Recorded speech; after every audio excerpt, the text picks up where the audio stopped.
So really, we've worked our whole careers looking after people with cancer, the support of people with cancer, the survivorship experience. How do we help people to manage better in what's a really stressful time? And so over the years, that's involved writing various texts for health professionals and research articles, academic type things. But there's always been this gap that we have seen for a book that talks about the experience in layman's terms, really trying to coach people through that experience, giving them some tools to help themselves pursue wellness and return to a sense of ease about themselves. So when Routledge reached out to us and said, we're doing an Ask the Expert series, would you and Jeff be interested in writing this? We were like, yes, that's just the stimulus that we need to get onto something that we've seen as a gap for some time now. So there was an element of self-discovery in the process for us. We were invited to write this book after I'd been diagnosed, but not long after. And I was still in active treatment.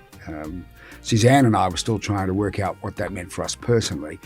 The invitation to write the book was also an opportunity for us to perhaps think through what was going on and record that, and take the opportunity of the personal reflections to help make sense of what was happening in our own lives.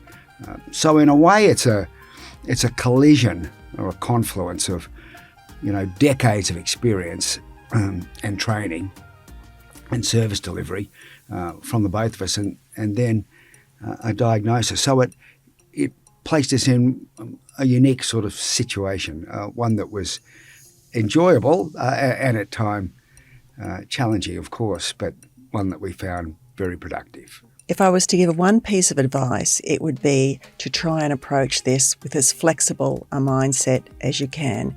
It's such a roller coaster. There'll be good days and there'll be bad days. If today is difficult, it doesn't mean that tomorrow is going to be the same.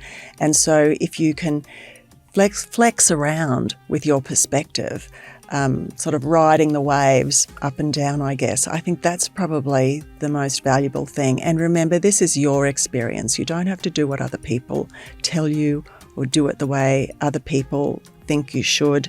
It's really important to trust your intuition, I think, and to try and approach it as if you were able to kind of go with the flow in a sense. That's probably, if I have to pin it down to one thing, that would be the one thing.